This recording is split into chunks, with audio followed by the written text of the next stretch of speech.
Back in 1996, Nintendo released the Nintendo 64, which launched with Super Mario 64 and Pilotwings 64 in a very weird looking controller.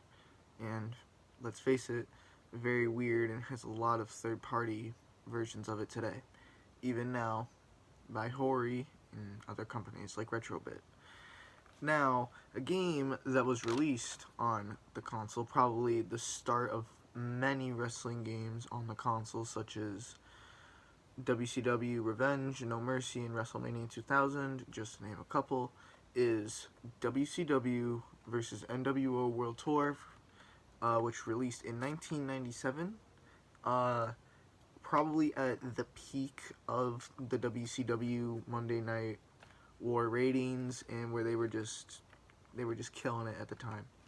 The game was developed by Aki and published by THQ, and was the start of kind of a new era of wrestling games for the N64, like I said, with No Mercy and WrestleMania 2000. The opening of the game starts with some clips of wrestlers performing moves with the engine of the game and the animations. It's a very confusing thing, but it looks cool nonetheless. The graphics are not that great, they're not that good, but graphics don't make a good game.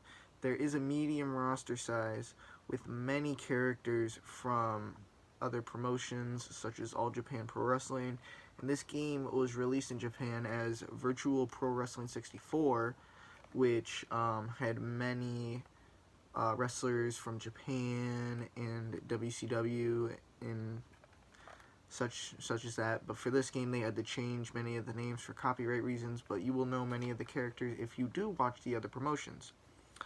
The game isn't great, like I said, its graphics, but gameplay is, like I said, what makes the game.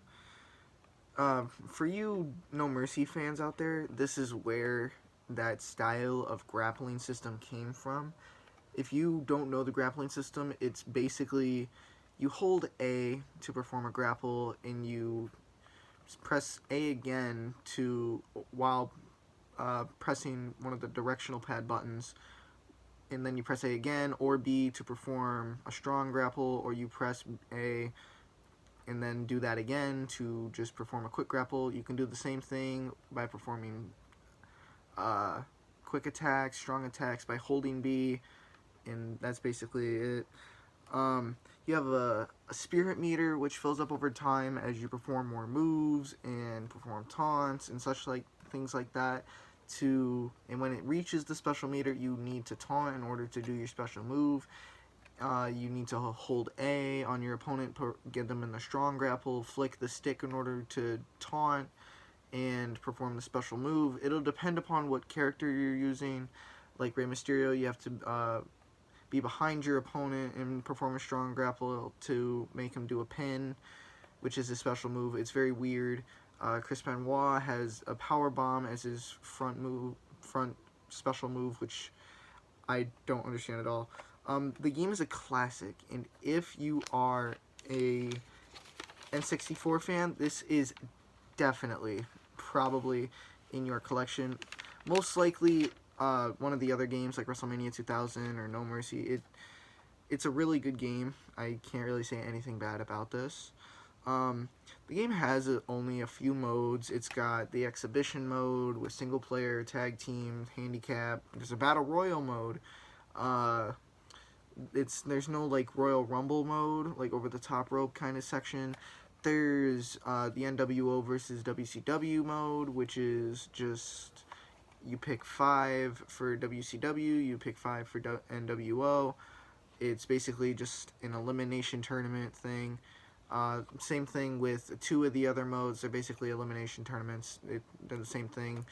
Then there's the League Challenge, where you compete for title shots and stuff, where you just face other characters and you keep unlocking characters after you win a title shot. It's basically just a tournament. That's basically all the modes are. And that kind of sucks. But nonetheless, the game has a couple of arenas. I believe there's only 4.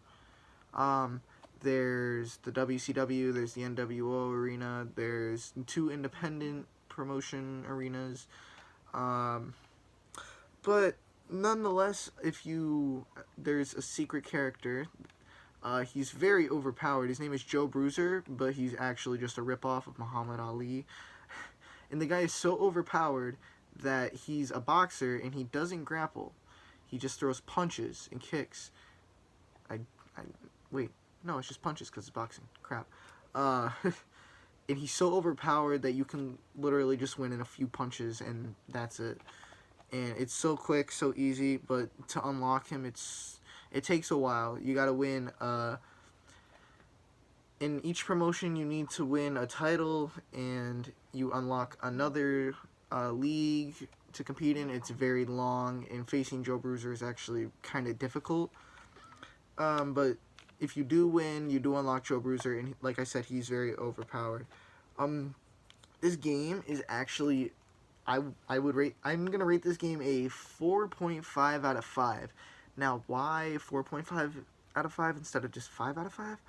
Well, I think that would have to do with how many game modes there are.